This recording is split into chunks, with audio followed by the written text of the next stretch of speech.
Well, g'day everybody and welcome to our AOPA Australia live broadcast for Tuesday, the 28th of February. This is our last broadcast for February 2023 and we have an action-packed program this evening. We've got a great lineup of guest panelists speaking across a wide variety of topics that are very important to the aviation industry.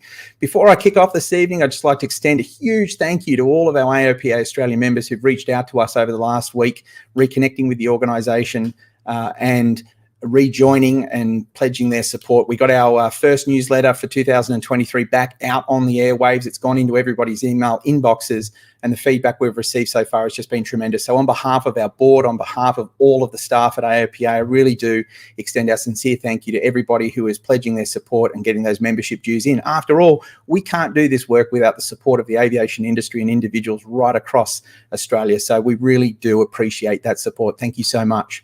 Okay, well, we've got a great program and we have a very special guest to join us first up, and it's none other than Queensland Senator Malcolm Roberts.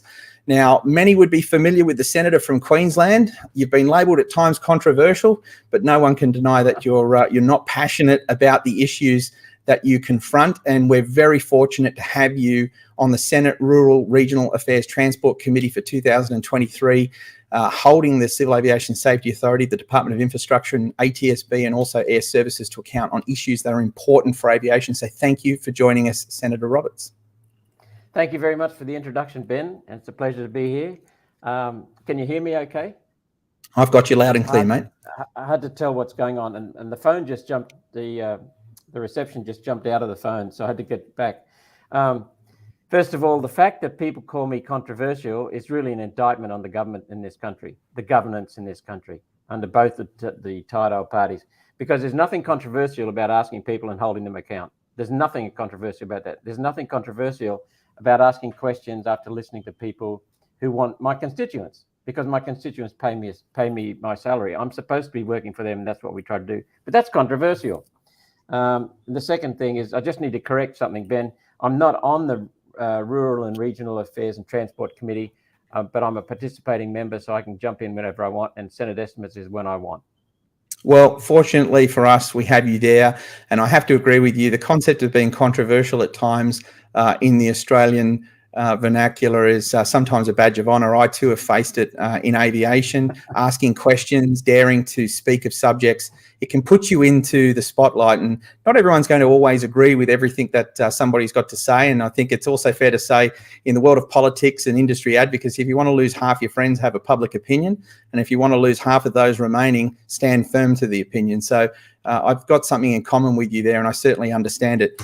To help us with this evening's conversation with you, Senator, I'm going to introduce Sean Kelly. Sean is none other than the president of the Aircraft Owners and Pilots Association of Australia, and he's there busy, no doubt, looking at his laptop, wondering when he's going to get joined in. Sean, you with us, mate? G'day, how you going? Really well. I was a bit worried you might be focused there, looking at something important. But yeah, thank you very much, Sean, for joining us this evening. Yeah, I'm focused on trying to get my internet connection to work properly because my audio right now is just terrible. Okay, well, while you're working that out, what I'm going to do is jump in with the Senator, and we're going to continue the conversation. And also to join us, Senator, while we've got you, is none other than a special guest by the name of Rob Simpson. Now, Rob is the president of the Moorabbin Airport Chamber of Commerce down in Victoria. He also owns and operates an aircraft maintenance repair organisation at the airport, and is a highly experienced industry participant, someone who cares deeply for aviation, and in the last several years has been actively involved in fighting for a future for general aviation down in Moorabbin. Welcome, Rob. Thank you, Ben. Good evening. Good evening, Senator. Okay. Good evening. Well, Senator, one of the things I was just going to quickly jump in, Ben. Go I've ahead. got to say straight up is I really do appreciate all the time and effort that you guys, AOPA in general, and also everybody else that's involved in this. If we don't stand up for what we believe in with this industry at the moment, we are going to be in a world of hurt, and it's only going to get worse. I'll let you to run with the Senator now, and I'll get back to you shortly. Thanks, Rob. And look, mate, no doubt you're absolutely correct.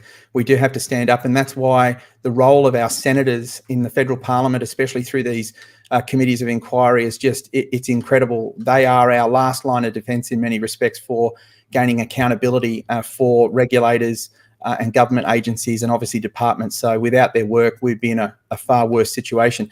What I would like to do, Senator, is I'd like to play a video of you asking some questions to the Civil Aviation Safety Authority and their response. And then following that video, I'd like to have a discussion with you about the content of those questions and some of the answers that were given to you in response to that. So if everyone's happy with that, I might bring the video in and we'll kick off.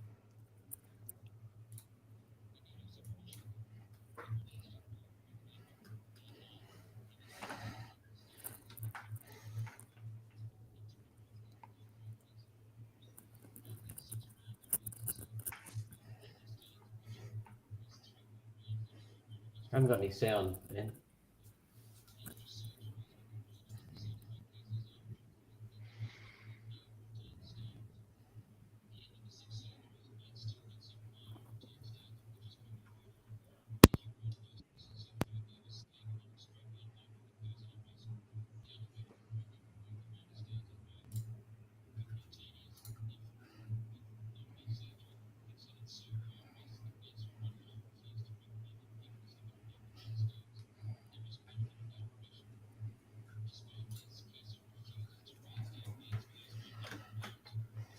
Okay, I think we've just got some feedback from one of the viewers there saying that the video has not come through with audio. So just let me quickly reset this, guys, because it's very important. It's central to the discussion. So just 1 second.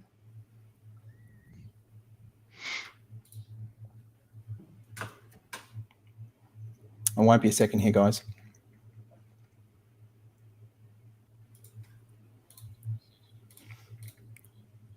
Are you guys able to hear that video, that audio?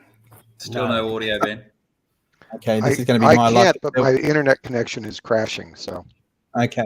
Well, it'll be my luck that the audio is not going to bounce through this evening. So I do apologise for that. And I'm probably going to have a look at trying to get that through in another form as we're speaking. But look, suffice to say, Senator, what happened in this particular broadcast was that you had put some questions to the Civil Aviation Safety Authority Director of Aviation Safety, Pip Spence. And the questions that you had asked were in relation to a pilot who had been diagnosed with kidney stones. The pilot, at the direction of CASA, went and had the situation assessed, and a procedure was undertaken to remove those kidney stones. And at the conclusion of that procedure, the pilot, the specialist, was able to report that the remnants of the kidney stones were of such a small quantity that they posed no health risk to the pilot, that they posed no risk, in his opinion, for the pilot to be able to be given his medical and return to flying. Now, the specialist who gave that advice was a highly qualified and highly respected specialist, and somebody who was quite capable of giving that recommendation given their experience and their position. And that then went through to CASA, and CASA overrode that specialist and decided to refuse the issuance of an aviation medical to that pilot, claiming that that the specialist report did not suffice an outcome for them, i.e. CASA knows more. Now, where this led to was a conversation that you had with the Director of Aviation Safety, that this was one particular example, but there are many, many more examples, and I can testify, and I'd be happy to testify in front of a parliamentary hearing of any kind, that I have received in my time as Chief Executive of AOPA an endless parade of complaints from pilots that they have faced this exact scenario, that they have had a medical condition of some form, and that they have been their specialists have been overruled by the assessing CASA doctors, who have never met these pilots. They have never treated the pilots. They have never had an opportunity to even medically assess the pilots, but rather these are completely remote persons just looking at paperwork, deciding that they know more than the treating physicians, they know more than the treating specialists, and in many cases their qualifications are far less than the specialists that have given them the reports, and these people have been denied access to aviation.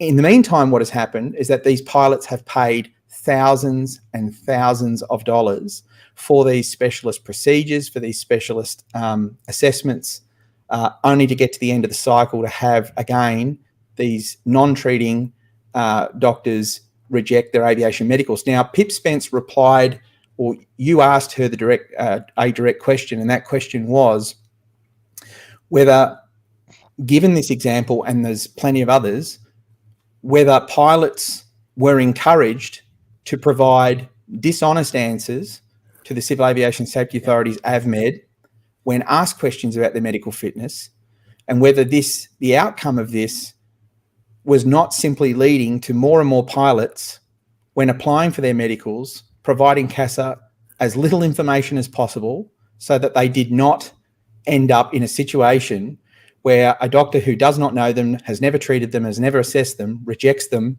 and prevents them from participating. And the phrase that you used for this was that it was creating a perverse incentive for pilots not to be honest. Now, the Director of Aviation Safety responded to you that she did not believe a perverse incentive existed.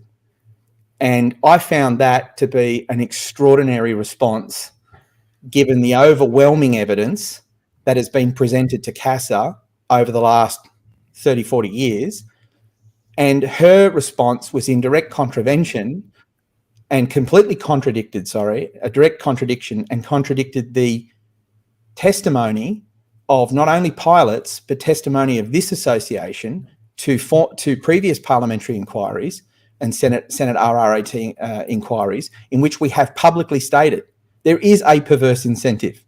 If you end up on the wrong side of CASA AVMED, it is sometimes nearly impossible to get out of that situation. And as we were waiting for the start of this evening's broadcast, President Sean Kelly and I were discussing a situation that he was personally aware of. And I'm sure Rob would know an example of a pilot that had ran into a medical situation and unfortunately, in the eyes of AVMED, ended up losing their medical or being prevented from having access to flying. So I found it really extraordinary that the head of CASA could have actually responded to you in that manner and did not recognise what she clearly knows. And she does know this.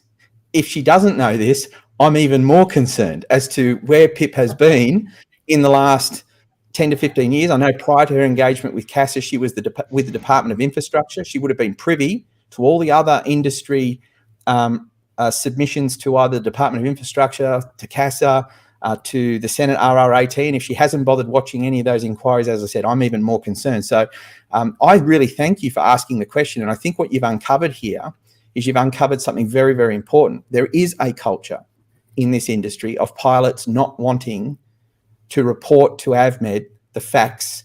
As Sean will, I think, Sean, you might want to jump in. You've got an example of a pilot who was asked if they've ever had any back issues or something.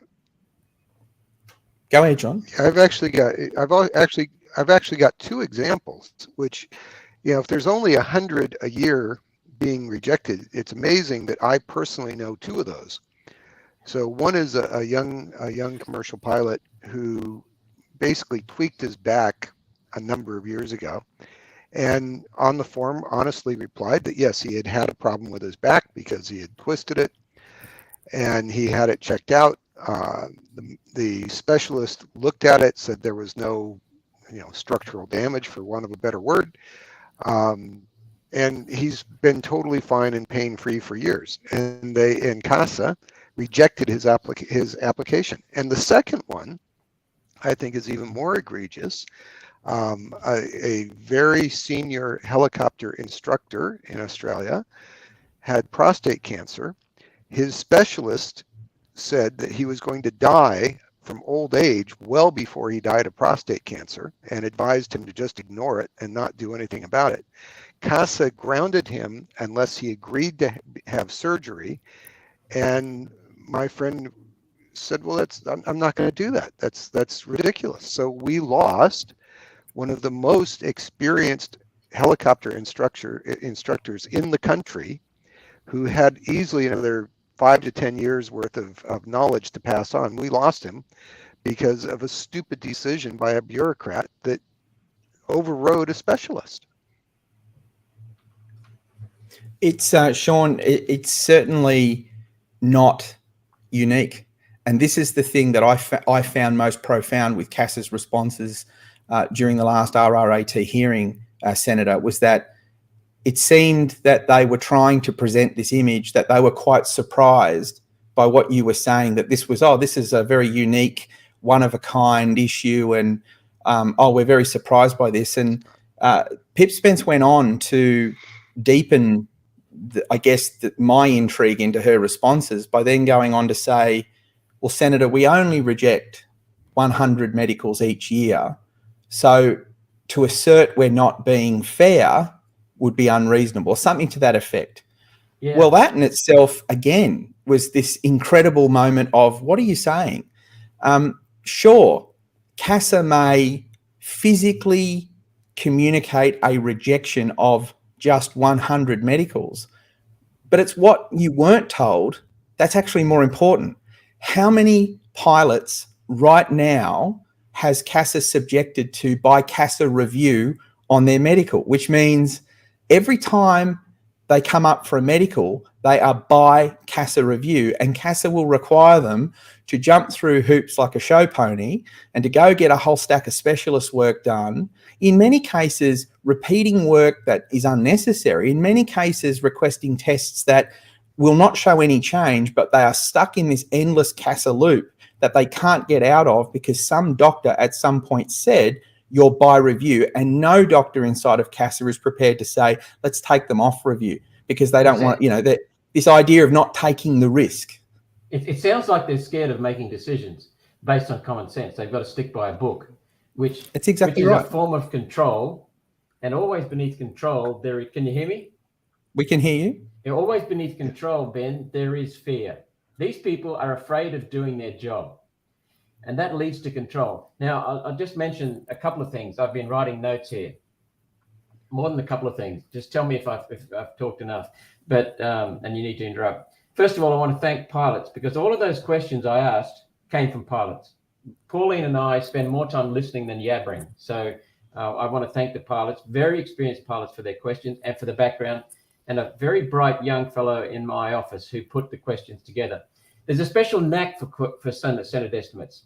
And sometimes that strategy, there's a strategy for the questions in a session, but there's also a strategy over many sessions. We've had 9 Senate estimates over the last 3 years, and a person who is in our political advisory team, a parliamentary advisory team, he didn't ask the last of his questions until the 9th session, which was 3 years from when I got back into the Senate. You've got to play these people the way they play us. So, for example, Kate Manderson we specifically requested CASA. We sent them material in advance about something else, which I'll talk about if we have time. And we also asked the committee to have Kate Manderson there. So we got CASA there. I checked with them. You'll notice I checked with them earlier on from memory if they received the material I sent them. Yes, Senator Roberts, we did. Then where is Kate Manderson? I don't know. Well, the committee passed on the second request. It passed on all those requests, I would imagine. So what the hell is CASA doing without Kate Manderson being there? The second thing is that CASA is a problem. Many, many pilots have told us, and there's very little accountability, if any, and yet it's a law unto itself. Sean just mentioned a colleague who was grounded because they didn't have the surgery that CASA instructed them to have. Who the hell is CASA? They're not surgeons, but they think they are. Thirdly, I asked questions about the COVID injection mandates, and that was in the previous Senate estimates. And I said, what's the basis? Why didn't you challenge the airlines about their imposing these mandates? Oh, because we've had expert advice. Who was your expert? Oh, the world expert. Who was your expert? Oh, the world expert. Who was your expert? They wouldn't name anyone. So what we did this time was we sent them a world-class paper that uses government data and peer-reviewed literature only, from a very experienced man who's worked with the Therapeutic Goods Administration and with Big Pharma. He's worked for Big Pharma for 40 years, clearly stating that there are serious problems with these injections from COVID injections. And there's a huge fear of perverse incentive in that, because pilots, we know they're talking amongst themselves about having heart problems. But are they going to front up with that? Of course they're not. So that's the Well, Senator, I'll jump in quickly because I just want to, I'll bring it back to your example of CASA overriding the specialists. What we will be doing in this coming week is I will be launching a very basic industry survey which participants in the aviation industry can complete anonymously. And the survey will ask a very simple set of questions, and it will be focused on the concept of how truthful are you in processing these medicals? What are your greatest concerns if you are truthful in answering these medical questions? And I don't need the survey to know what the results are going to be. I believe it will be an overwhelming majority that will make clear that it is widely known throughout the entire Australian aviation industry that when you do your medical, you do not give CASA all the information because they may pick up on just one tiny little thing and they will run with it, and it will end up causing you to lose your medical or be put through a by-CASA review process. And I'm confident that's what the result's going to be. And I can't wait to provide yourself and the other senators with the results of that, to go back to CASA and to ask CASA, if you've got no idea that this is going on, why is this such a predominant majority in the industry that are prepared to go on the record in a survey to say this is going on? Well, and I feel CASA are not wanting to be honest with you, Senator, because they don't want to admit the problem they've created. And to just, to encapsulate this issue, it would be fair to say that the vast majority of private pilots in this country feel utterly discriminated against because CASA treat a private pilot as though he is an applicant applying to become an astronaut on the next moonshot mission. We are flying general aviation aeroplanes that are no different to driving cars. And there's a very important distinction here that needs to be stated. In the United States and in the UK, both aviation regulators recognised that their aviation medicine departments were discriminating pilots prematurely out of active aviation. That is, that they were creating problems for the pilot community, that they were grounding pilots and preventing them from participating by saying they're unfit and they're unhealthy. And so they recognised that major medical reform was required. Now, 7 years ago in the United States, they introduced the basic med reforms, which allowed a private pilot to self-declare his fitness to fly, fill out a form. As long as he holds a valid private driver's license medical, he goes and he flies. The United States understood that pilots inherently are safe. Pilots inherently don't take risks. Pilots inherently are responsible. Pilots inherently only fly when they feel good. That there is no evidence to suggest that a pilot on the whole intentionally sets out to do something wrong. So there's a very different culture in which they trust people to do the right thing, and they've provided the tool sets for them to do it. It has proven to be so successful, Senator, that in the United States, their Congress have recognised these reforms by the Federal Aviation Administration as being one of the most instrumental positive reforms in helping recover general aviation in their nation. Now, CASA were provided information of these reforms 7 years ago. CASA, by our organisation and our sister organisations, were encouraged to adopt these reforms 7 years ago. And for 7 years, the Civil Aviation Safety Authority have refused to adopt these standards. Our pilots in this country are discriminated against. We are prevented from flying under self-declaration, and CASA has sat before Senate inquiries and they have misled the government.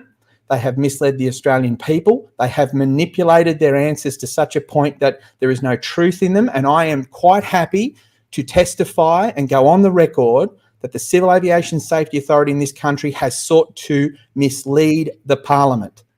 We should have achieved reforms on private pilot medical 7 years ago in this country, but we have been stopped from doing it. And the real sting in the tail on this, Senator, is pilots like your example, pilots like Sean's example, pilots like I have an endless list of dossiers as examples. They have been prevented from participating in aviation for no other reason than the CASA AvMed department know that as soon as they adopt these sensible reforms, then many of them may not have a job. This has been the greatest job protection racket that's been run by any government department now for many decades, and it's got to stop. We've got to stop the discrimination of pilots. We have to recognise that if you're fit and healthy to drive a car, you're fit and healthy to drive a bloody aeroplane around the skies, because there's less traffic, there's less things to hit. Well, you know, we've heard from a lawyer in the United States, a reliable lawyer who's taking on Big Pharma. He's got a mate who works for Southwest Airlines, a pilot in Southwest Airlines. And Southwest Airlines has the #1 domestic market share in the United States. So they're a big airline. And they have 1,000 pilots who can't pass their medicals due to the COVID injections. I'm not raising COVID for anything else other than an example that they're making unilateral declarations and refusing to hold Qantas and Virgin accountable without any evidence. They don't know who's providing the evidence. Now, ECG standards were raised in the United States as a result of the COVID injections, we believe. CASA didn't know anything about that. You know, your comments about self-regulation and pilots make perfect sense to me. Having led and managed hundreds of people, I know that when you put responsibility on people, they respond far better than when you push them into something. Now, what you've just said about the pilots sit up the front of an aeroplane for a couple of reasons. One is they can see better, but secondly, I know that they're going to die before I do, so they can look after themselves. As a passenger, I know they're going to look after me. That's fundamental. But the second thing is, if there's a pilot who's mentally unstable or criminally inclined or murderous, there's no medical examination going to sort him out or her out. So what you're saying to me makes perfect sense. Well, it's got to change. It has to change, Senator, and we need more senators like yourself asking questions.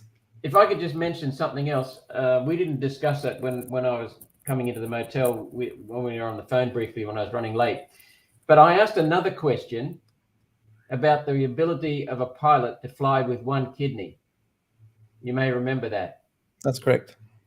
What we've had to do, and this tells you the level of dishonesty amongst the bureaucrats, what we've had to do is to have a strategy over several Senate estimates, because they're going to find out something more about why I asked that question next Senate estimates. Because they said, oh no, no one with one kidney would fly in Australia. So we get dishonest answers, we get incompetent answers, and what we have to do is play like a fox to make sure that we can get one step ahead of them. So the other thing I would mention is that if any pilots have serious questions or serious issues they want us to raise, we're perfectly happy to raise them. We've got a ton of issues that Alan Dana raised. He's been brilliant. So we can't raise them all, but we're happy to field them. If you can collect the questions, then I'm happy to do that for you. Well, Senator, we're absolutely committed. And as I've previously communicated to your office, we have plenty of examples of pilots that their stories and their accounts of their own experiences corroborate the questions and the information that you've been putting forward. The information you've presented to CASA in the context of the pilot with the kidney stone issue and the general concept of the problem that pilot found himself in is an entirely factual situation. Yep. And the net effect is that there is a culture. There is a long-standing, long-serving culture that exists across the general aviation community.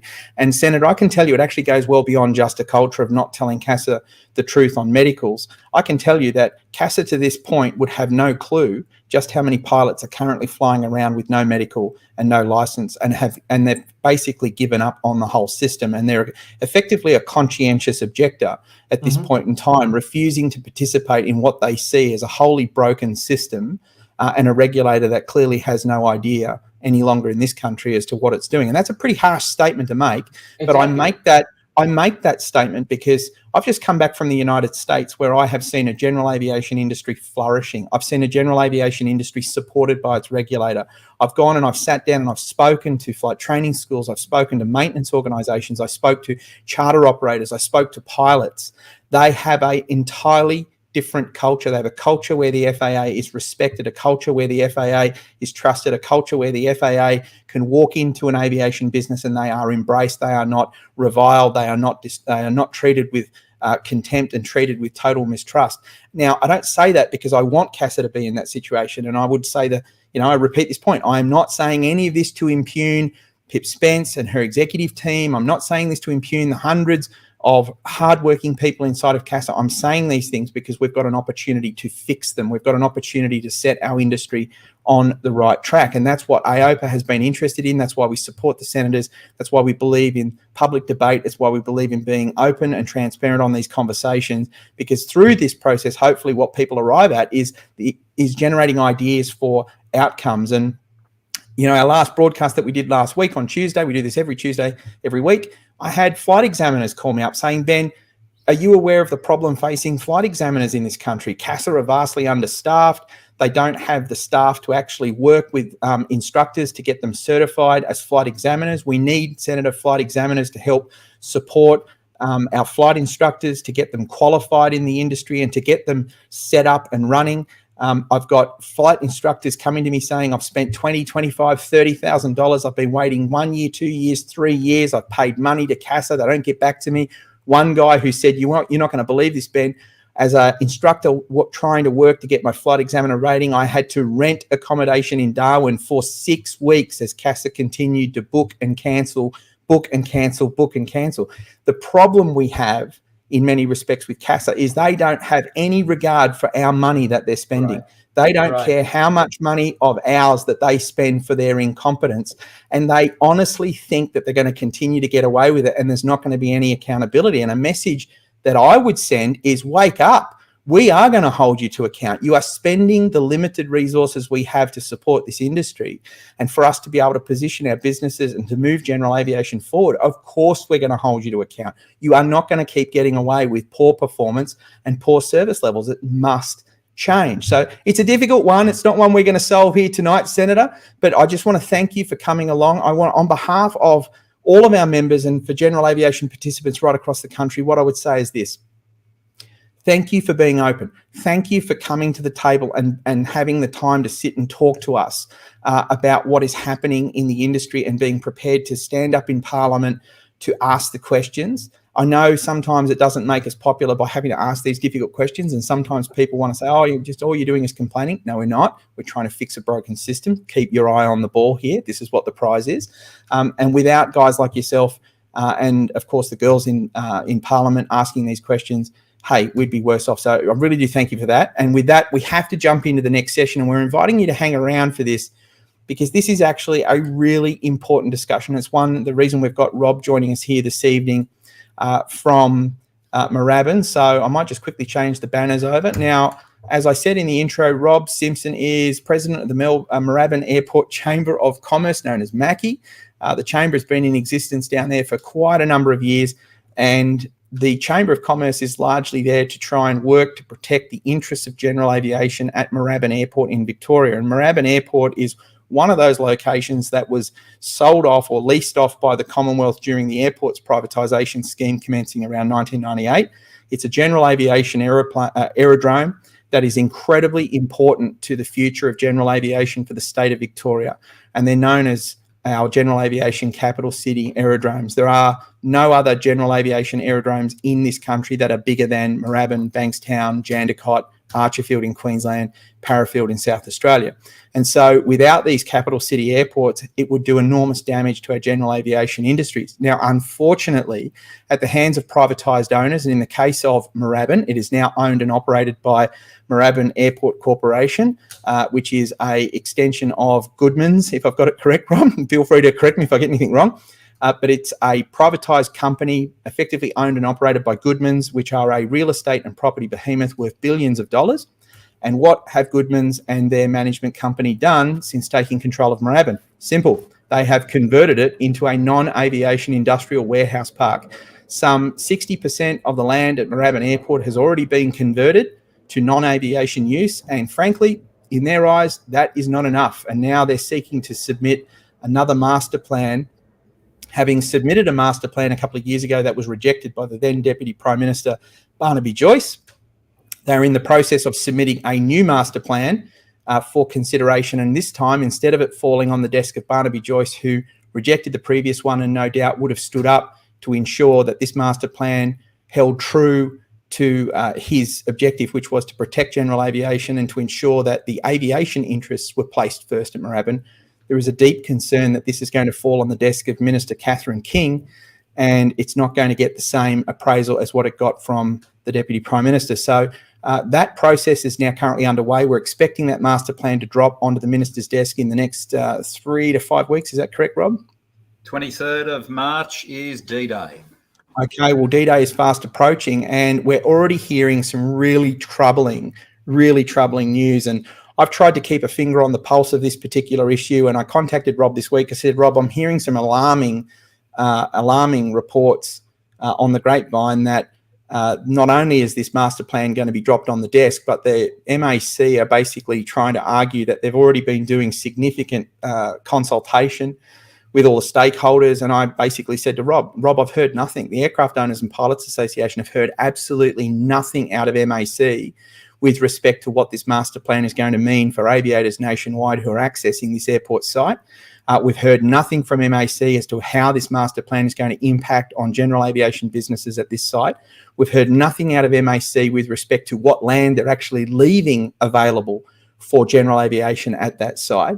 And the question was basically, Rob, what's going on? Where's this at? And I think at this point, Rob, it might be an opportunity for you to jump in, because it was quite alarming to reach out and realise that this has advanced so far. And I was of the view that this really wasn't going to end up on the Minister's desk until some real public consultation took place. So over to you. Thanks, Ben. As I said previously too, look, thanks so much for the opportunity to present tonight. We've had numerous hours and hours and hours of discussions. You personally have come down and visited Moorabbin Airport to see our plight when we were actually looking at the refutal of the original draft master plan, which, by the way, was only just coming up to 12 months ago that was refused or rejected by Barnaby Joyce at that time. Without organisations like yourself, AMROBA, all of the other organisations that have reached out to us, but what I will highlight immensely here is the Kingston City Council, which is Moorabbin Airport actually resides in Kingston Council. They have been a backstop. They have been a stalwart. They have been a contributor. There's not high enough accolades that I can actually give the council for the work that they've put in and what they've done and what they're continuing to do. And literally, I'm speaking with them at least twice a week now. I was speaking with Sarah Kappenhurst this afternoon just to get a follow-up, just to let her know what we're doing tonight. They actually apologised. They said they would have loved to have been here for the webinar this evening, but it turns out it's Tuesday nights is council meeting night, so they couldn't turn up. So their apologies were forthcoming from there, but they will be viewing this at a later date for sure. Okay. Well, Rob, just before you jump in, I will say that I too was really surprised with just how proactive the Kingston Council had been on this Moorabbin issue. And I know when the previous master plan had came up for a consultation and for assessment, the council were all over it. And I really have to say this was the first time, I don't know of another time, in which a local council in the area of one of these major privatised airports has gotten so actively involved with the aviation community. And what struck me was that the council understood. I'm going to repeat it. They understood what the general aviation industry needed. They actually understood that if you allow these sites to become converted to large-scale industrial warehouses, they would lose the airport. They'd lose the contribution of all these small to medium-sized aviation businesses.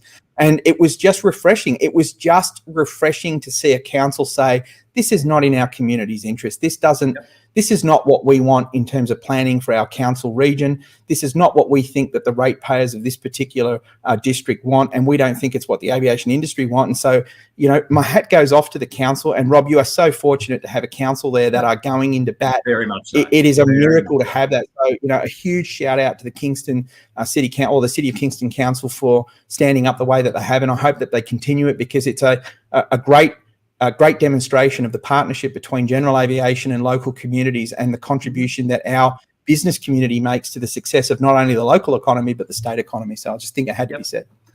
Yep, thank you for that, Ben. I know that I'll be passing that information on to them, but they will be watching this later anyway. Just to give you a quick idea as to their involvement, MAC contacted the council recently about some trees that were supposedly infringing the obstacle clearance at the end of runway 17. So the council could have just easily said, okay, let's trim the trees back. The council said, why don't we remove the trees?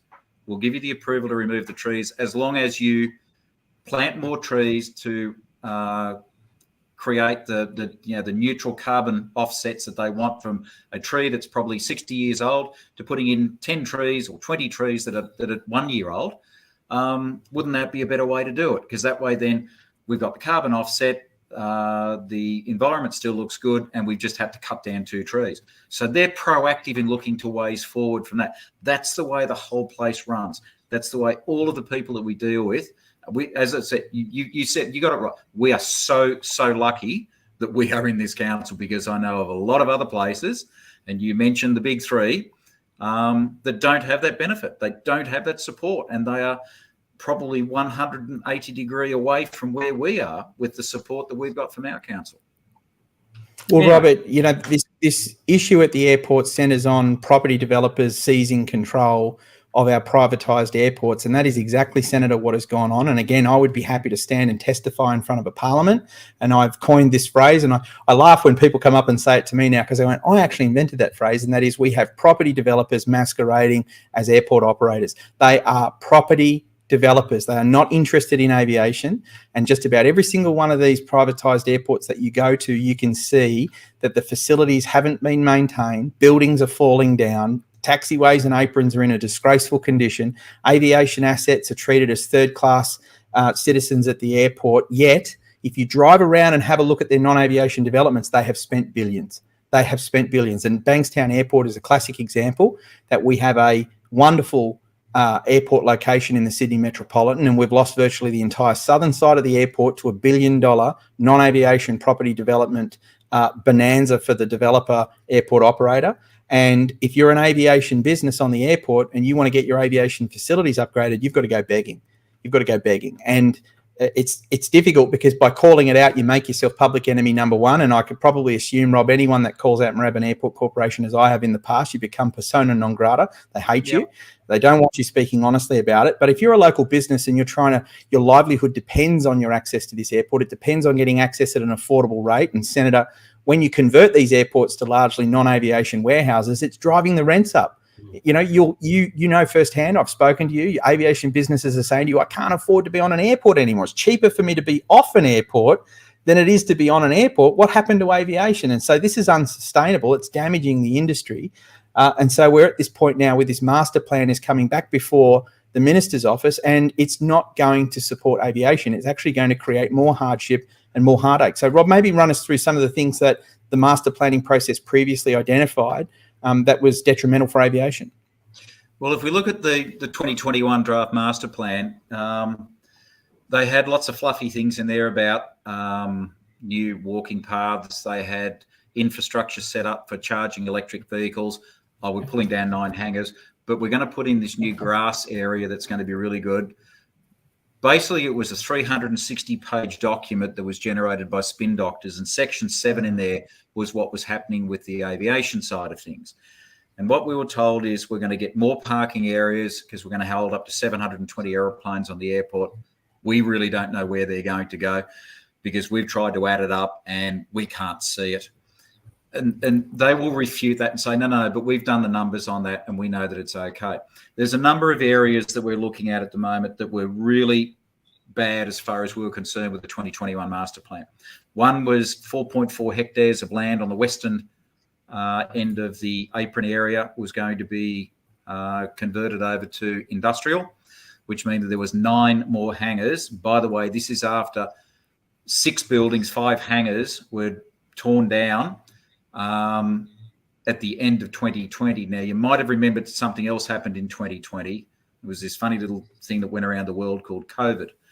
So on the 13th of June 2020, I was given 6 months' notice in the height of a global pandemic to vacate the premises that I owned so they could tear it down and put up a chicken salt factory, McCormick Spices. Mine wasn't the only building that was torn down. To date, we still haven't actually found out whether they actually had approval. What we've been told by the Department of Infrastructure was all that information was contained in the 2015 master plan, which we sort of read, but we never really paid much attention to master plans previously because they didn't really affect us. We were looking at what a master plan was, as it told us what the airport was going to do to foster the growth of general aviation, and we're going to rework some of the unused or low utilised areas of the airport so that we can put some commercial buildings in there, and that will then assist to pay for the airport. So it becomes revenue neutral for the shareholders. Everyone's happy, warm and fuzzy, life's good. Subsequently, what happened to that is when we saw the 2015 master plan in retrospect, we went back and read it. And we went, well, hang on, a lot of these areas that they then had listed down as commercial use / aviation use have subsequently been redeveloped now as purely commercial.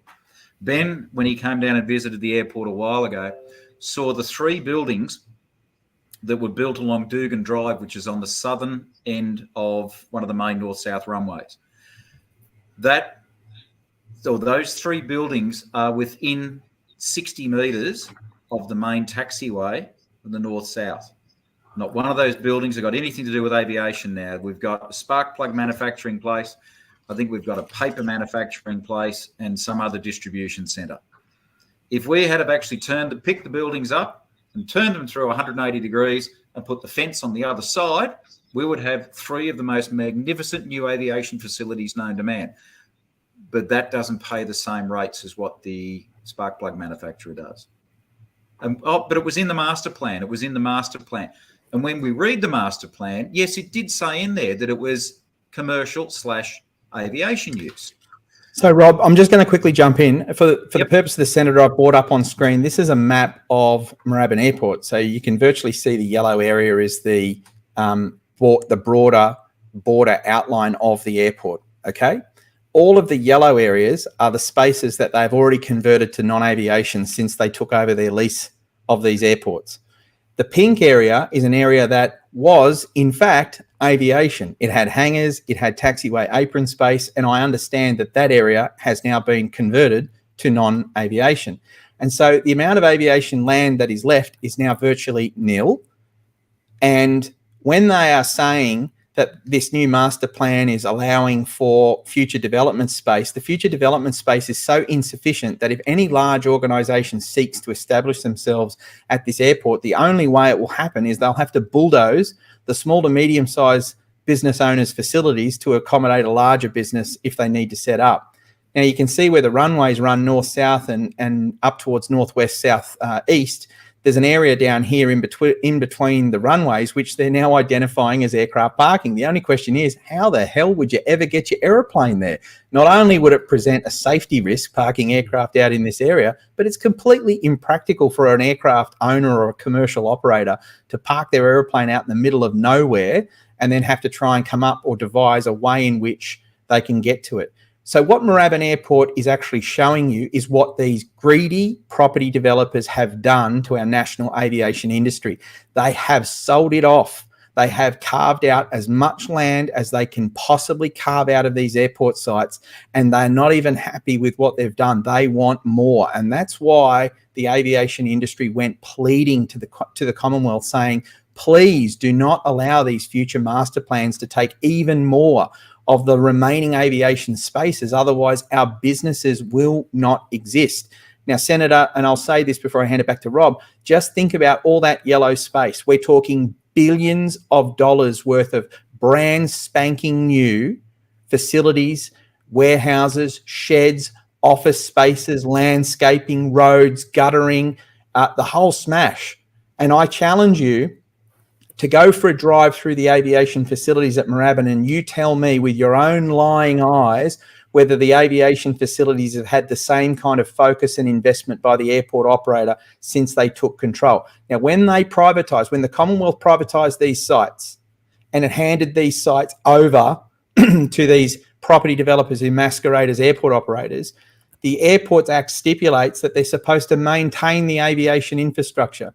Their leases were that they were supposed to maintain aviation. What part of maintain aviation is removing aviation? What part of maintaining aviation is eradicating aviation? And the answer is it's not.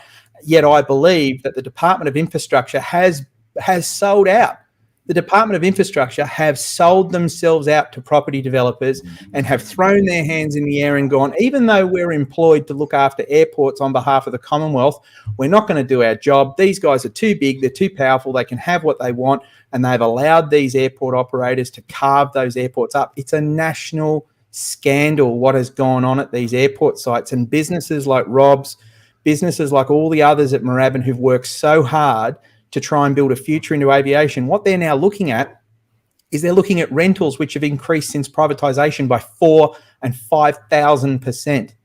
I've got businesses at Bankstown Airport that have come to me in the last few weeks saying, I renewed my lease 2 years ago, and that was a 350% increase on where it was 2 years before that. And they've come back to me saying my market rent review is another 200 to 350% increase again. That means I've paid a 1,000% increase in rents in 6 years. And the airport operators say to the Commonwealth, we're only charging market review rental increases to the industry, the Department of Infrastructure. We're doing the right thing. Nobody at infrastructure have either got their eyes open, their ears open, or are interested in what is genuinely happening. We have watched the sellout of the taxpayer's asset. These airports are owned by the Australian taxpayer. They're only leased to these businesses. They're not owned by these leaseholders. Their leaseholders are as good as a rental tenant themselves. And we've watched the rental tenant take a house and sell off the bedrooms, sell off the kitchen, sell off the living room, sell off the bathrooms. Hell, they're down to selling the toilets, and they're only renting it. How this has happened, Senator, is just, it's a national disgrace. And the problem is, in many cases, it's gone so far now that unless the Commonwealth steps in and starts doing something quite seriously, which I have to give credit to Barnaby Joyce. Barnaby Joyce got it. The Deputy Prime Minister got it. In the end, he understood it. He could see things like this image and he was going, clearly, he was thinking, oh my God, they have literally carved off every last available piece of land, and the airport is saying, the Act says we maintain infrastructure, so we're maintaining the runway. Too bad there's no property left for those pesky aviation business to operate anymore, but you've got a runway. Don't know what you're going to do with it. And it's not good. It's causing massive layoffs in the general aviation industry. I mean, how many businesses, Rob, are left at Moorabbin today that can overhaul aircraft engines, aircraft instruments, aircraft radios? Where are all the support and vertically integrated logistics and bloody supply businesses we need to keep GA running? What's left? Well, Not a whole lot at the moment. Yep. Can I jump in there for a minute? Because what you're seeing in front of us with that map of Moorabbin, what you're seeing there is a contraction of viability of that industry, of your industry. Correct. It's not just your industry. This pattern is in agriculture.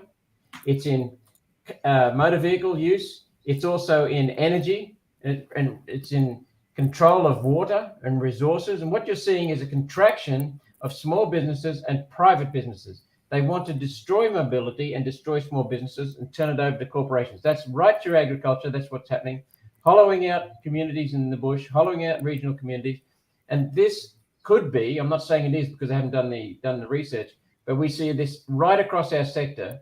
The governments are pandering to large corporations and gutting small business, and they're gutting mobility and gutting your ability to freely go wherever you want and to have choices. That's what's happening everywhere. This is just, so I don't see anything surprising in this. Is there anything? Senator, it's worse. It's just worse than that. It's worse than that because in this case, it's 162 hectares of aviation land have been converted with the consent of the Department of Infrastructure and successive ministers. Ministers have been signing this off. They've had the power, successive ministers on both sides of government have had the power to simply not sign off on it and to say, no, it's for the aviation industry. And if you're going to do a development, come back and show me how the aviation industry is benefiting. And this is a key point that I think needs to be made. Rob will agree with me here. Our aviation industry would not actually mind some non-aviation development at these sites if what it meant was for the massive rental returns they're receiving for these non-aviation sites, for the massive amount of profit they're generating and they're stripping out of aviation by having that access. What it meant was it was reducing the cost of rentals for the small aviation businesses and subsidising aviation and making aviation viable. But it's actually doing the opposite. They're using non-aviation property developments to increase the value of these airport sites, and they're driving everybody's rents through the roof by doing it, and they know exactly what they're doing. And to amplify this, Jandakot Airport, which sold for like $19 million at privatisation, so it was leased to a private company in 1998 as part of that package. Jandakot Airport did exactly this. I could bring up a map and show you Jandakot. It's just as disgraceful. They pumped as much non-aviation as they possibly could, which drove the land value through the roof. And what did they do? Someone who bought the thing for 19 million just recently sold it for $1.2 billion. Now, our Commonwealth government said to us as the Australian people, we're going to privatise these airports because we want to attract investment in airports. We want to attract investment in aviation. We want privatised ownership to help develop the sites to encourage a stronger, more sustainable, diverse aviation industry. Yet the facts are, since privatisation, our airports have turned into some of the largest profit for non-aviation development in any area of any capital city across the country. Where's the post-implementation review by the Commonwealth? They don't want to do one. They don't want to be embarrassed by how many billions of dollars they've created for property developers and how many billions they've stripped out of the aviation industry, and how disadvantaged they've left the aviation industry as a consequence of this entirely disastrous and failed policy. This has been nothing but a economic destruction method for aviation. It has not done anything positive for general aviation in this country except strip money, strip wealth, strip all the cash out of the aviation industry so that they could turn it into non-aviation. And it is, I'll say it again, it is a national scandal. And the thing is, neither side of the government wants to talk about it. No one wants to address this. No one wants to even look at it because I think they're so ashamed. They know, and they're just utterly ashamed of what's happened. And I think they're both scared shitless that if either party puts their hand up and says this is a disaster, they're going to be pointed out by the other side as going, oh, you did this, you did this. There's only one thing I disagree with you on what you just said, and very well said, I must say. There's only one thing I just disagreed with you on, and that is that you said they're ashamed of it. They may be ashamed of it, but it would not surprise me if this is entirely deliberate for the reasons I mentioned earlier. This has been going on for decades in this country across all industry sectors. I'm sorry to hijack your there, Rob. I'm pretty passionate about this particular issue, as you know. Ben, you can say that. That's okay. Can you contact me tomorrow, please, Ben? I certainly will, and I'd encourage Senator to have the Mackie, the Moorabbin Airport Chamber of Commerce. I would thoroughly recommend setting up a meeting for the Chamber of Commerce to provide you with a comprehensive briefing from the Chamber. It's going to take, in my opinion, it's going to take a coalition of willing and sensible senators and MPs to become educated on these issues, because largely most politicians don't. I mean, Senator, I'm going to be down in Canberra next week. I'm actually meeting with 6 other senators on this issue and other issues. If I was a politician and I walked onto the floor of Parliament and I said, how many of my colleagues in this place understand this is even an issue? How many of my colleagues would understand how many small to medium-sized businesses have been destroyed in the last 30 years because of this issue? How many of my colleagues would understand just how we're undermining our national aviation industry, and why part of the problem why the airlines don't have pilots is we have completely destroyed our flight training industry by making it too expensive for businesses to be located at airports? How many of my colleagues would know that the collapse of Australia's aviation engineering fraternity, the inability for the airlines and for small to medium-sized businesses to find engineers, is being driven largely because engineering shops have been forced off airports because they can't pay the kind of rents that these property scoundrels are demanding that they pay? How many members of Parliament, how many senators federally would even have a clue that this issue has been going on? And yet, Senator, we've called on CASA, we've called on the Department of Infrastructure. There are safety implications here. How safe is it for our aviation industry operating in and out of this airport that pilots have to operate in and out of airports where the buildings are built right up to the fringes? We saw at Essendon with that horrific Beach King Air crash at Essendon, where they went into the DFO having lost control after takeoff. That building structures right up to the boundaries of runways does not result in good outcomes. Eventually, you're going to have a plane that's not going to be able to climb out and they're going to hit a building. How has any of this passed any level of scrutiny and been approved. And yet you talk to CASA and CASA will say, oh, well, the airport privatisation issue is not a CASA issue again, but it's got safety implications. Oh, it's not for CASA to be deciding safety. It's that's the Department of Infrastructure. So then you go to Department of Infrastructure. Who in infrastructure approved this? Oh, well, we sought an advice from CASA and they said, it's this game. It's like they all throw the ping pong ball to each other, yet we, in the end, the aviation industry, the aviation businesses, month after month, quarter after quarter, year after year, our business community is the one that picks up the price. We are the ones that are being forced out of our own industry. And it's a huge insult to the thousands of people in this industry who've built their superannuations in general aviation, that we be forced out of an industry we've worked so hard to protect and so hard to build. And for what? For greedy property developers, aren't there enough? I mean, this is the thing that blows your mind. We're not being forced out because aviation is not viable. We're not being forced out because there's no demand. We're not being forced out because the airlines don't need us. We're being forced out because we allowed property developers to dictate the future of Australia's aviation industry. And what's the government's answer? Because we don't have enough engineers and we don't have enough pilots, I will bring them in from overseas. That's our answer. Open up the visa 457 pathways and let's get pilots out of South Africa. Let's get engineers out of South Africa. Let's go to Asia. And let's deny young Australian men and women an opportunity to have a career, because we're going to let the property developers win, and then we'll bring people in from overseas to fill the jobs that we can't otherwise train ourselves. It's a national disgrace. And the fact that the Parliament seems to think that we're not watching what they're doing to us, it's absurd. It's as clear as daylight what's going on. And, I know there's going to be my friends in the licensed aircraft engineering community, and they're going to get upset with me saying that because they just want to bring people in and deal with this. But it's got to stop. When do we start thinking about our future as an industry, our future for young people? We've got a Department of Infrastructure getting ready to spend millions of dollars on women in aviation. And I sat on the meeting the other day. I'm silently sitting there laughing myself senseless, going, these people are going to spend millions of dollars to attract women into an industry where the jobs are disappearing. So if you want to fix some of these problems, let's go address this head on. Let's put a real team of political will and might together and go in and crush this stupidity, seize control of the industry back, get these airports configured so that businesses like Rob's and everybody else's has a guaranteed bloody future, and ask them to do what they do best, train people, support the national aviation community and give us all a future. So that's about all I'm going to say. I'm going to go back to you two, and then we're going to hit the next issue.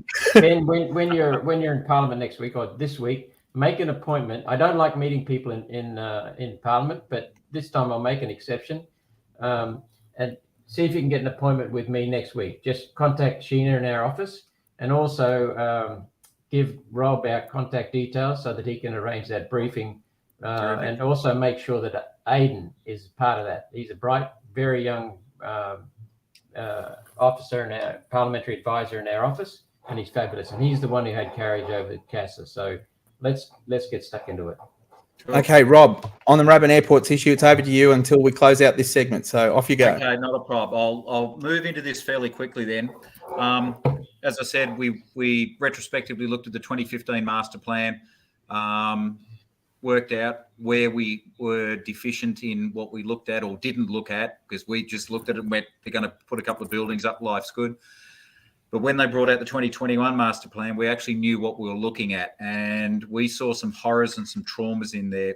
And we believe that there was a lot of people got behind us that in one sense, we looked at it and we thought, I was a bit surprised that these people did get behind. Ben, you got behind us like you would not believe. And I expected you to do that because we'd actually spoken at times in the past about plans, about differences at airports and about how airports should be run. But there were so many other people that got involved. As I said, we were shocked and amazed and just so thankful of the involvement of Kingston City Council. But then there were so many other people that came out of the woodwork as well and actually supported us and actually put submissions into the Department of Infrastructure against the master plan. Now, herein lieth our problem. The master plan was rejected by Barnaby Joyce, and so it was then put back to the Moorabbin Airport Corporation to literally go away and have another go. So they had 6 months to do that. The MAC asked for a 6-month extension, which was granted. That 6-month extension now expires on the 23rd of March. And so literally 3.5 weeks' time. Now, we expected as a group, as Mackie, as airport operators as, I'm sorry, what's the buzzword? The stakeholders. Who are stakeholders and what are stakeholders? And if you look at it, it appears as if the determination of what a stakeholder is quite different in various people's eyes. I'm a stakeholder because I've got 2 premises at the airport. I'm a pilot, I'm an aircraft owner, I'm an engineer. I operate out of the airport, I fly out of the airport. Oh, hang on a tick. Ben, do you fly out of my airport sometimes? Sometimes. So you're a stakeholder because you use my airport. So does every other pilot in Australia. Can I ask you a question, Ben? Apparently this master plan is about to hit the Honourable Catherine King's desk to get signed. Have you been consulted on the changes to the master plan? No. Funny, we're not even aware. We're not even aware, Rob. We've not invited to any process. We've not been invited to contribute to any process. Oh, and sorry. I have actually spoken to some of my colleagues in our sister associations and collegiate associations, and I am unaware of any response from any of those that would indicate that even they're aware of the process. No one is aware of the process. Not even you, That is Rob. an email that was sent out by the MAC, which is the updated draft master plan 2021. It's 3 pages. Oh, that's including the cover page. If we have a look in the content section, chapter 7, or if we go chapter 6, land use, clarifies intended land use in line with Commonwealth feedback. Yeah, okay. So then you go to item 7. Thank you, Ben, where it says aviation development plan, significant changes, see below. Can you just scroll it up a little bit, please, Ben? Yep. Up or down? Up. Yep. Yep, that's it. That's yeah. No, just yep. I'm sorry. It's those 3 lines. Just keep going. Where it says aviation development plan. Scroll up. Down here. Yep, there you go. Those 3 lines is the significant change, see below. We're looking at a 360-page document was submitted in 2021, which was rejected by the then Deputy Prime Minister, that we as a group on the airport, that we as stakeholders on the airport, that we as users of the airport, and for that matter, I don't believe anyone else has any idea what those 3 lines mean. If I refer to an email that was sent to the Aviation Consultancy Group, and this basically came from the Minister, where it says, the Department's view is the 60-day public consultation period under Section 79 of the Airports Act does not apply in the case of a fresh draft master plan. Noting that the Minister has provided a statement for reasons setting out areas of their concern and other parts of the draft master plan will not necessarily be updated. It goes on to say, though, there is nothing under the Act that would prevent Moorabbin Airport Corporation from sharing a preliminary version of the draft master plan. They have not shared anything. They have told us, one and only thing that they have told us is that the western apron boundary fence existing will not shift. The wording that they use here is existing western boundary on the main apron remains unchanged. So I asked the question, what's happening to the northern boundary? What's happening to the southern boundary? Because if the western boundary is not changing, you still want to put buildings up, you still want to put factories up, you still want to pull hangars down, you still want to move things around to make your infrastructure better for the commercial tenants. So what's happening with those boundaries? Oh, there's nothing to worry about. Now, that comment of nothing to worry about, what we believe is going on at the moment is that that's their definition of consultation. So any time that the MAC says hello, waves to you through the car, sends you an email, has a chat on the phone, talks about the bird scarer, whatever they want to talk to you about, that is actually written down in their diary and is listed as consultation. What we've actually heard from the Minister's office is apparently the MAC have told the Minister's office and Department of Infrastructure that extensive consultation has taken place and all the stakeholders are happy with the progress. That could not be further from the truth. So I've asked people, if you wrote in previously to Department of Infrastructure, if you wrote in previously to the Minister's office, can you please do it again? If you are involved in aviation, you are a stakeholder. If you are involved in anything to do with an aeroplane, if you've walked past Moorabbin Airport, if you enjoy the walking tracks that they've put in there, that means that you use the land that is actually owned by the Commonwealth, which means it's the land that's owned by the people of Australia. Why do I have to fight for it? Why should you have to fight for it? But if you don't fight for it the way that we're fighting for it, it's going to be gone. So we're just out there at the moment saying, please, if you've written to the Minister before, if you've written to Department of Infrastructure, drop a 2-line note. Have you had consultation? Yes or no? Are you a stakeholder? How do you define yourself as a stakeholder? If you're an aviation user, you are a stakeholder. If you've come to Moorabbin Airport, you are a stakeholder, and you have every right to talk to infrastructure, and to talk to the Minister to ask the question. Are you aware that consultation is not taking place? And that's what we're pushing for at the moment. We've got about 24 days left to get this information to the Minister, to get this across, to say, hey, this can't happen. If you aren't going to do public consultation like you've done before, why don't you do one-on-one? Why don't you come to me and say, hey, Rob, here's our new draft master plan. Most of it's not going to affect you because it's going to be on the commercial side of things across the road. But here's what is going to affect you or help you or hinder you. That's consultation. Definition of a consultation, if you look at Oxford Dictionary, the act of discussing something with someone or a group of people before making a decision, not after making a decision, not instead of hiding it so that we don't know what's going on. And this is the problem that we've got with this one at the moment, especially seeing the fact that the first master plan was rejected, which they had to put out for public consultation in accordance with the Act. But because that one was rejected, there's nothing in the Act anywhere that says they have to do it again. And they're saying, oh no, we've spoken to everyone. What's the comment? These are not the droids you're looking for?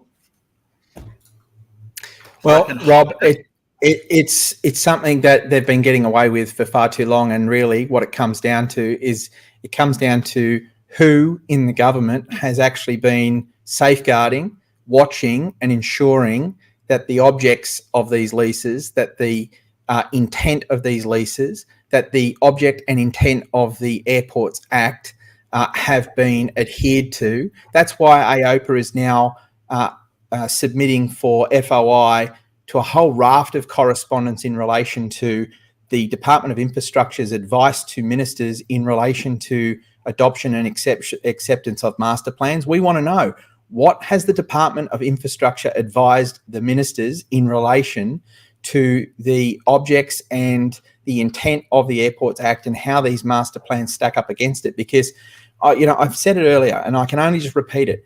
It seems to me, someone who's passionately involved in this issue and has watched it transpire since 1998, that the Department of Infrastructure has sold out to property developers. Property developers are telling infrastructure what they're doing and they are going to do to our aviation infrastructure, and and the government representatives are down there going, yes, Mr. Property Developer, we'll approve it. We're going to destroy aviation. Yes, we'll do it. No problems. We'll do it, because I can't find any evidence to suggest that infrastructure have pushed back. There's nothing to suggest that infrastructure is saying this is actually bad. And I actually think, Senator, I'd encourage you, get some representatives of the Department of Infrastructure in front of you at a Senate hearing and ask them a very direct question. Put this slide up that shows just how much land has been developed at the airport and ask them a very simple question. How much is enough? How much is enough? How much aviation land? I'm happy to do that. It's a really important issue. The two things I'd like to know. First of all, can someone prepare us so that we can get the questions done properly? And secondly, is this a question that goes to Queensland as well as New South Wales? Yes. And Archerfield is in the same. Archerfield is in the same situation. I'd like to have information about that too. It's simple. When is enough enough? At what point, when they come to us and they say, well, actually, we've decided we don't need the cross runways anymore at Moorabbin because the cross runways are just not getting used as much. And they've just pulled this stunt at Sunshine Coast Airport, Senator. Sunshine Coast Airport had a proposal at which they have a north-south runway. They had a proposal to build the new northwest-southeast runway. The proposal was that the northeast-southeast runway was going to be the domestic international runway and that they would keep the north-south runway because that would be used for general aviation. Coincidentally, the north-south runway sits on a parcel of land, which is a corridor that runs up the beach. Imagine property developers looking at land that runs along the beach on the Sunshine Coast. So what happens? As soon as it's approved for the diagonal cross runway for domestic and international, and the runway was built, we're closing the north-south runway now. We don't need it. What are you going to do with it? Oh, we're going to redevelop it into a major business hub and other uses. Oh, so we're building high-rise and we're building industrial parks and we're doing non-aviation on this land worth billions, and we're screwing general aviation. And guess what? All of a sudden now, reports are coming out, oh, damn, when we did our noise modelling, the noise modelling was that we're going to use the north-south runway for GA. They're all now operating on the new runway, and now the noise is all over limit. We're going to have to limit GA now. We're going to have to stop them using the airport. This is how we've watched the undermining and the erosion and the destruction of our aviation industry, not because any of these are aviation challenges. They're not. These are property development slights. They're games being played. They've got property guys that are so much smarter than the people in the Department of Infrastructure. I mean, Rob, I imagine a picture of Department of Infrastructure, all these people down there tapping on their keyboards, and all this is going on around them, and you walk into the room and they go, parrots, seagulls. Just no idea. There's a standard formula that is echoed across industry sectors, not just aviation. Billionaires benefit, large companies benefits, and they shut down small businesses, and they shut down mobility and choice for individual citizens in this country. That has been going on for decades, and it's been going under Labor, Greens, and Liberal Nationals. They're both doing it. So, well, Senator, another one that might shock you. Another one that might shock you is we did an FOI recently, and we obtained some information that had not been made public. But after Canberra Airport was privatised and given to a lease to its property developer owner, we started to ask a question. Hang on a minute. You've got the RAAF at Canberra. The taxpayer built this airport. The taxpayer built the RAAF facilities. We owned all this, debt-free. We owned it, right? They probably weren't paying any rent to be on the airport. And it posed a question one day.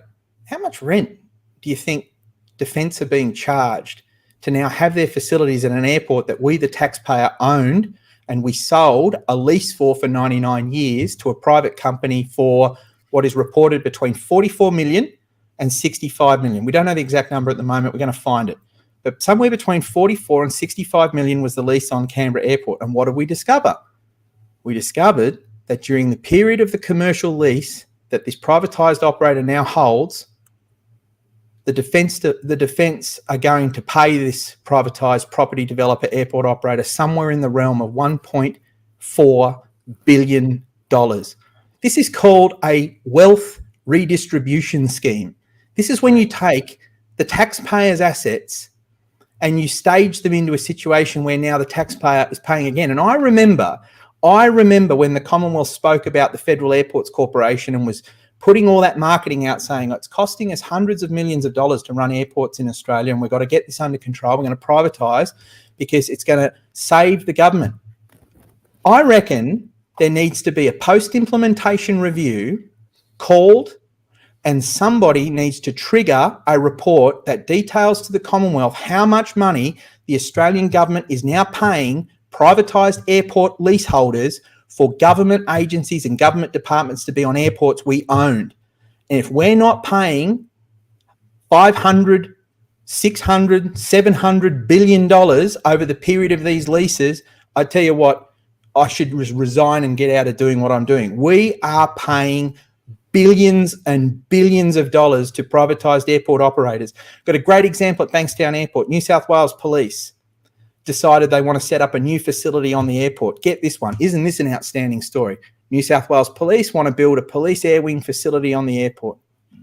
So they go to the the airport says, we'll happily lease you the facilities at a price that is so high, is so eye-watering that you look at it and you go, holy bejesus, you couldn't have signed a lease for that figure. Who was negotiating that deal?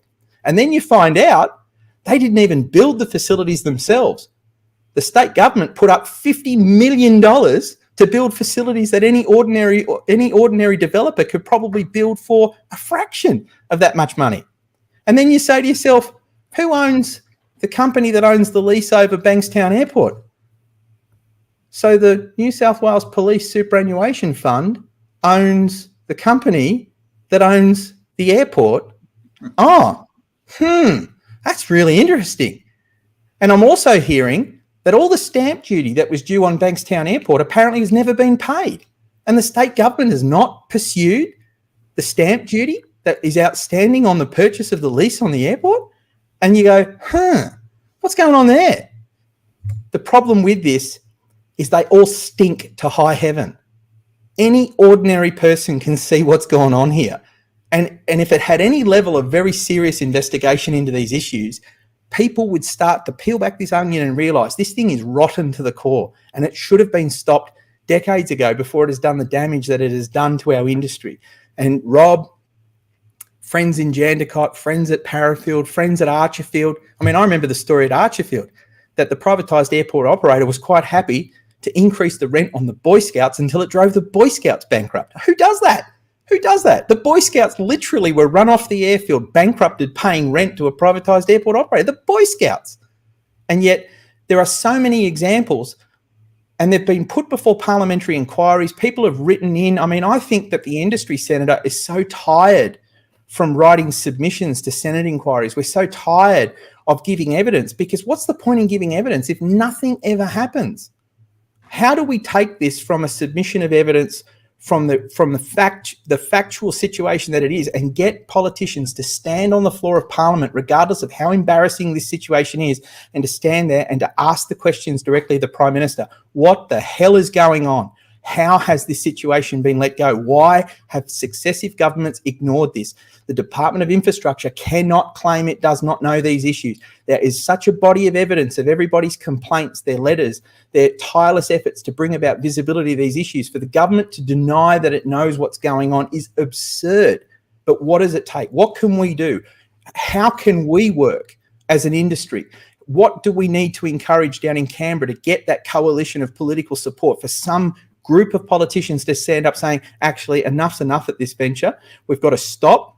We've got to bring about some sensibility before we lose our aviation industry. And nobody wants to see that happen. It's going to be detrimental to the future of the nation if we allow this to continue.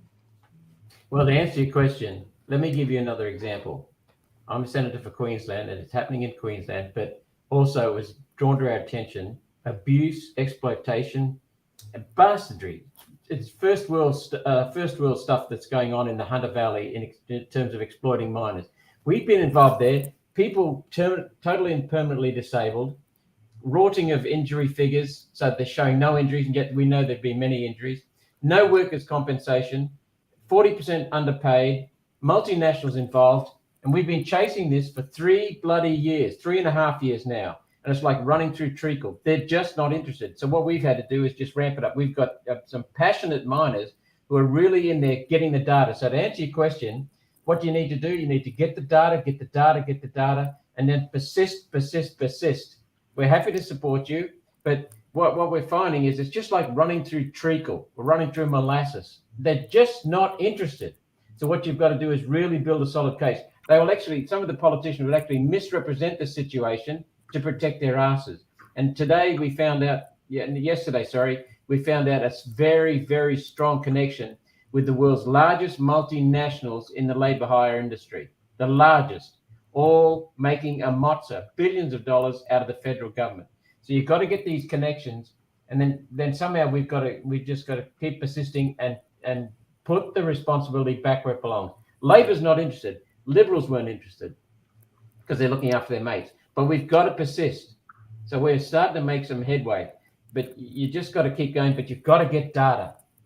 Okay. Well, look, I could talk for this for hours. No, Rob could talk for this for the hours. Rob, thank you so much for joining us to build some awareness on the Moorabbin issue. We're there with you, mate. We stand with you 1000% as passionately as we can. Senator, thank you for listening in to the conversation with Rob and for taking part. I'm going to make sure that Rob gets your details and that meeting takes place. And of course, I'm going to be looking forward to catching up with you again in the coming week to further your good work. So we really do appreciate you joining us this evening, and thank you.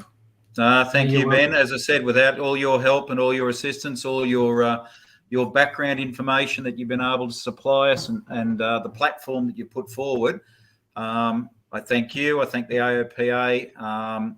This is the only thing I can really say as a parting comment on this. If we don't get this working now with this one, it's just going to be wait for the next, wait for the next, wait for the next, and then it will be the, I don't know, boat owners and Pilots Association, because we won't have an aviation industry, full stop. Thanks, Ben. Thank you, Rob. Appreciate it, mate. Take care. Thank you. You're welcome. Thank you. Okay, well, look, two fantastic guests this evening, and our conversation has run a little bit longer than we anticipated, but I do have some extra people to come in and join us here this evening, none other than Lorraine McGilvray and our new casual director, Keith. I think you're underwater. Periscope up. I've got to put that up there. I had been for a walk while I was waiting. That's okay, guys. And look, it went on just a little bit longer than we anticipated it to, but I really do appreciate you guys hanging in the wings.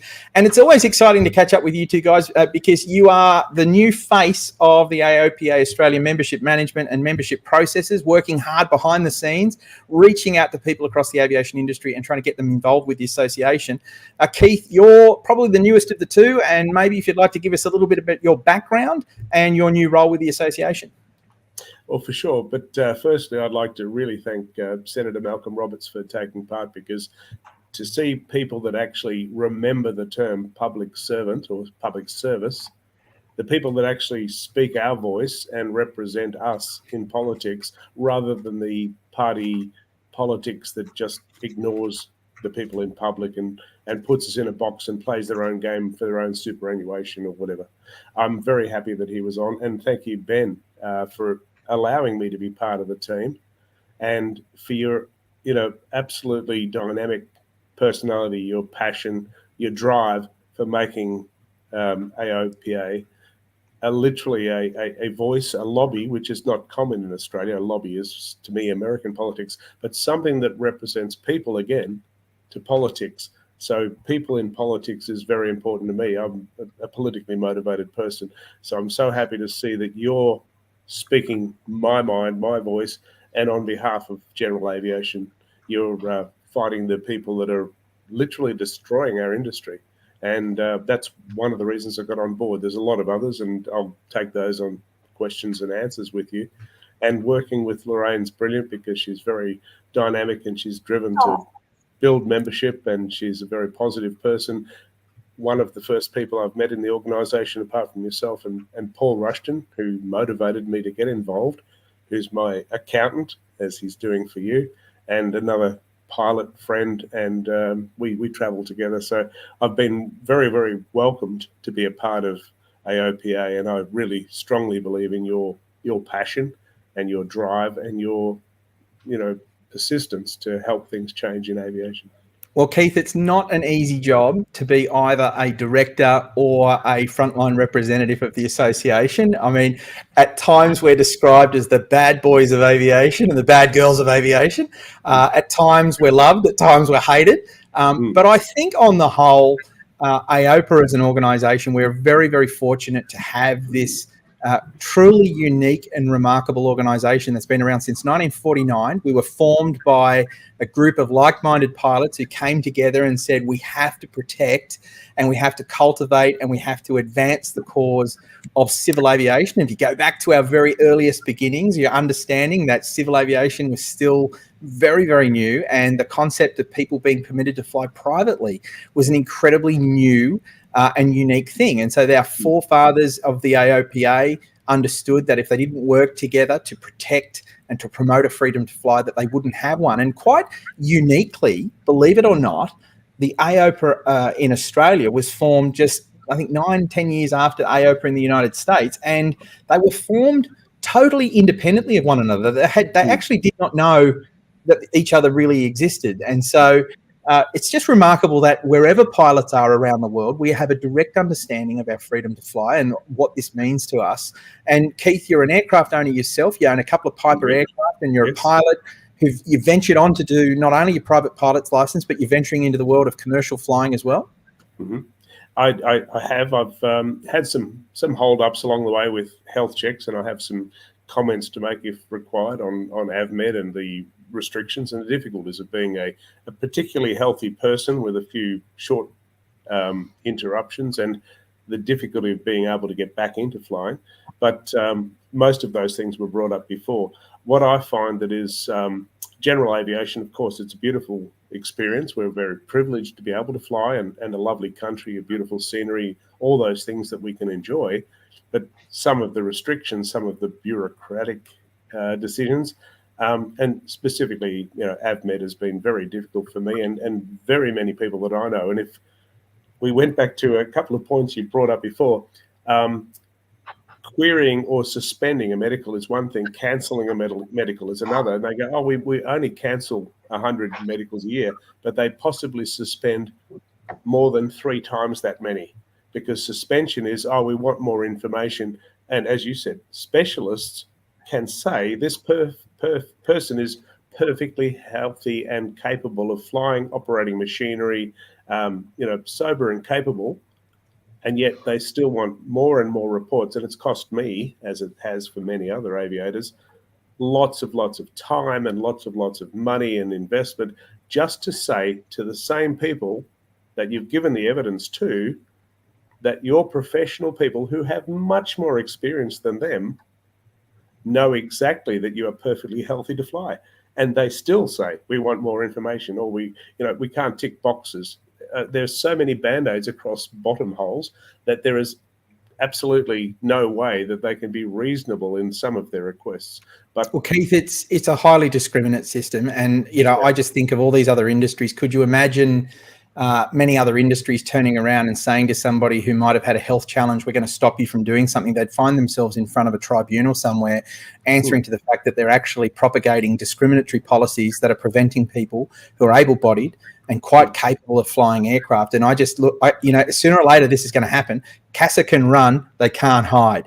This ship is going to dock. They are going to be forced to reform their medical standards. And I think it's embarrassing for CASA in many respects that they'll turn around to a general aviation pilot who flies a 2-seat a Cessna 150, 152, or a 4-seat Piper, whatever, or a Cessna, whatever, and they'll turn around and say, you're a risk to aviation safety. We're taking your medical from you. But by the way, if you go over and see our friends here at RAOS, you can go pay our former staff member who's now CEO some money, and we'll let you fly, and you're perfectly safe. And by the way, we've just given them heavier aircraft, and you can in fact just transfer your registration of your existing airplane. You move it into their system, you pay them some money, and now we deem you safe. That is, I'm going to use the word, that's bullshit, right? Well, and it's not going to stand up. And if they think they're going to continue to get away with this, mate, that train, that locomotive of reality is just hammering down those rails. And if I was Pip Spence, I'd be looking at that light going, we're not going to outrun this. We are committed. We are determined to turn this discrimination off and to see to it that pilots in this industry are treated fairly. And so, Keith, I'm going to invite you back on another broadcast. We're way over budget on time tonight, largely because I talk more than everyone else. One more point forward. I have a son. He's a paramedic. He's a very healthy, very fit man. He was a goalie for a soccer team. He's absolutely on top of the world. He was born with one kidney, and they may or may not let him fly. And he's a paramedic. He's saving people's lives every day. And yet they won't let him sit in a piece of metal that has a propeller. Well, here's the reality, Keith. There's apparently, according to the latest numbers by RAOS, there's around 6,000 RAOS pilots out there, or 6,800 RAOS pilots out there. I will bet you my testicles that the large portion of those 6,800 pilots are all pilots who got fed up with CASA's discrimination, and they got fed up with the costs that they've been subjected to, and they've gone to RAOS. And thank God RAOS exists in one respect, because it's been a lifeboat to keep those 6,800 pilots still in the air. Absolutely.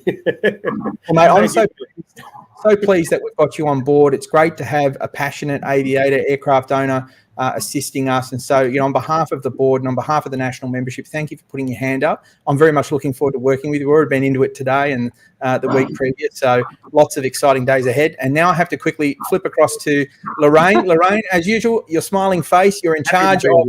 Thank you. You're in charge of reaching out to AOPA Australia members and getting them back involved. And in fact, you've got some good news tonight. Ben, I'll tell you, this last few days has been huge, like really, really, really good. And look, thank you for this evening. I've watched the whole broadcast. I thank the Senator very much for coming on too. And I mean, all the points you raised again are just, they're so valid, they're so current, they're so real. And there's probably some people in the industry who don't realise how serious some things are. And so that's why we're reaching out to people. It's been exciting. We've had some people reconnect with AOPA and renew their memberships, and that's my two dogs fighting behind me. Actually, they're looking at a CASA logo. Anyway, so a big shout out. I had a wonderful talk with Linda at the CFI at Bendigo Flying Club today. What a lovely lady. Yes. And Bendigo Flying Club has reconnected with AOPA, and they're now a member again, and they're actively pursuing their club members and encouraging them to join up. So I thank Linda for that. We've had some great individuals join up. Some have been new, and a lot of them have been members that have passed over since they've, the COVID, they've let the memberships lapse. So I've had the best fun speaking to some of these people, Ben, like the best fun. Well, Lorraine, I got a call earlier in the week from the 182 Association, Frank and Leslie, who are just wonderful aviators. I've got all the time in the world to listen to those guys. I love catching up with them. They've rejoined, and the 182 Association has done the same. We're reaching out as well to the Southport Flying Club, and we're having conversation this week. I also got a chance to catch up with Miko today from Garmin Australia. Garmin Australia have taken a business membership with AOPA, and we'll be kicking off a series of member briefings with Garmin, which is it's just awesome news. And also this evening, I've got 3 or 4 messages for people who were watching the broadcast tonight saying, Ben, I love this passion. Please give me a call. Let's get re-signed. This is what it's all about, Lorraine. They don't need to call you, Ben. They need to call myself or Keith. Oh, no, I'll flip them across to you. Flip them across because, look, I've had, honestly, I sort of thought, oh, my gosh, here I'm going to try and speak to all these people. I've had the best fun speaking to people. I'm making all these new friends. I mean, it's just amazing.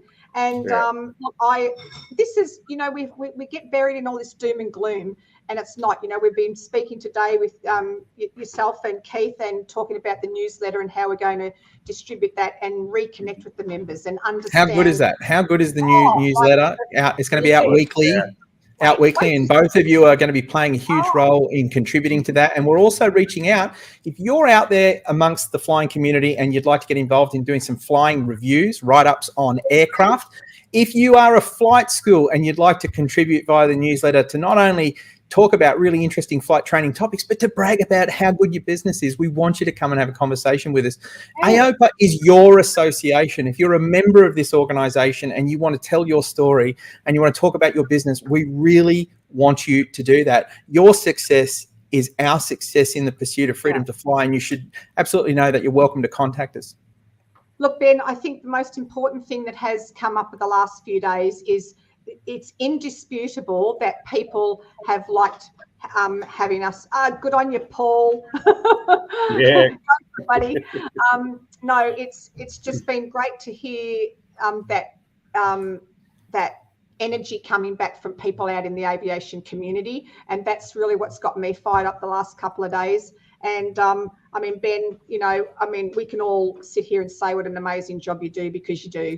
You do an amazing job, and we all love you. That's why we're here, and that's why we're doing what we do to support you and AOPA. So it's I just cannot express enough. People, please phone me. I will answer your call. If I don't answer straight away, it's probably because I'm signing somebody else up and you just missed out getting me straight away. So just call me and I'll be there. Keith and I can help you if you're having problems. I can reset your passwords. I can do that, and I can tell you wild stories about the industry. All there. Can I poke in another point?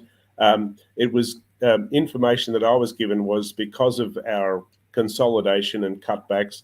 We've literally gone into hibernation for a period.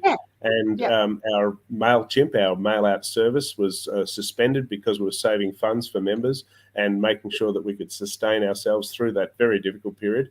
But we're back on air. We're starting to make things happen. And if you haven't had a reminder about renewing, please look it up, get in touch, let us know. We can tell you how current you are, and we can help you to sign up again, because we don't want you to miss out on being part of this incredibly dynamic and passionate part of aviation. I think the other thing too, Keith, as well, and Ben was saying, is getting that passion back from people, because people have been very disillusioned for very, very, very good reason. And that fear that you've mentioned this evening about losing their businesses and losing airports and all that sort of thing. I think that, somebody said to me the other day, it was actually one of the guys that signed up. His name escapes me at the Fadi Zuki. He was the guy who owned the jet that got thingos into the wall at Essendon. He phoned me up and he's rejoined. A fascinating man. He's going to write me a little bit of a story about what actually happened with that jet. Cool. Adventures of jumping the chocks. Look forward to it.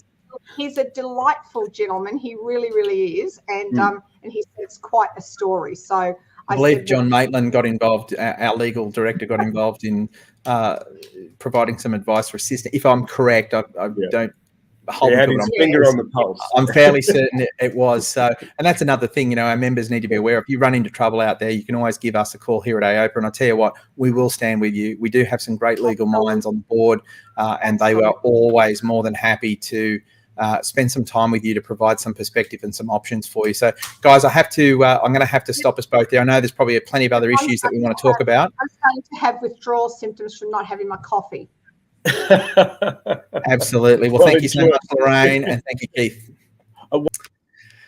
Well, there you go. What a broadcast was. That's an epic 1 hour and 41 minutes of AOPA live. It went on probably a little bit longer, and I probably spoke more than I should, but I get really excited and I get very passionate about this particular issue, all these issues. As you can tell, I really do care about this stuff, and I want to see to it, as our board does, and as so many of our representatives like Rob Simpson from the Moorabbin Airport Chamber of Commerce, what a great guy, and passionate people right across the aviation industry that are in a dogfight, an absolute dogfight for survival. This is the future of our general aviation industry that we're talking about, and it's not hyperbole. This is not just a hyped up conversation. This is what's going on across the aviation industry, and I really need to stress this point for you all and make this abundantly and absolutely clear. If you do not get involved by either standing up publicly and becoming an advocate yourself, or by getting involved with an industry organisation like AOPA and pledging your support and lending that financial assistance, we're not going to be able to tackle these issues. We need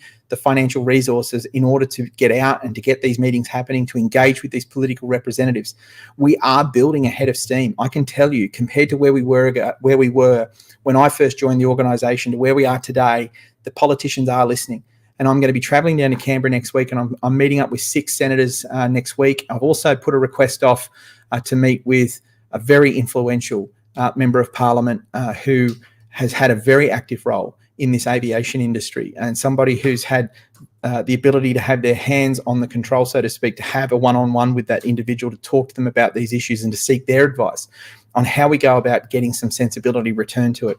I think after all, the things that AOPA are highlighting and the issues that we're putting forward are real and genuine issues, and that there are solutions in front of us. We just have to take the bold and brave steps of doing something different, something other than what we're doing. That famous Albert Einstein quote that if you do the same things over and over and expect a different outcome, that is the act of insanity. And we really want to end the insanity. We want to fix this system, fix CASA, fix the issues with our airports. This is an industry that is capable of great success. This is an industry capable of great growth and great sustainability. The demand for aviation is actually globally at the greatest it has ever been.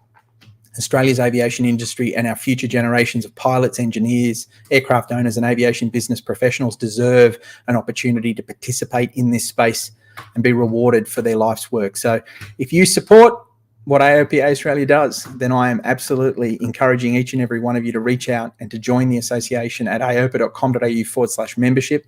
Jump online. It's $159 to pledge your support to be part of this groundswell of momentum towards a change for general aviation in this country. You don't always have to agree with everything we have to say, but I think we can all agree with one another that fighting for our freedom to fly is something that's well worth an investment of $159 per year. And after all, if we succeed in these pursuits and we achieve the outcomes that we're setting out for, we're going to have a better aviation industry that we can all enjoy for many, many years to come. So thank you, everybody, for your support, for watching. Please share these videos. Please like if you're watching on YouTube. Please subscribe. Make sure you hit the notification bell so that you are reminded when these broadcasts go live. And if you're on Facebook, send it to a friend. Share it across every single group you're involved in. Help get the word out and to show the government and show the industry that we do have an organisation and people who are fighting for our future. With that, thank you so much, guys. I'm Ben Morgan from AOPA Australia, and good night.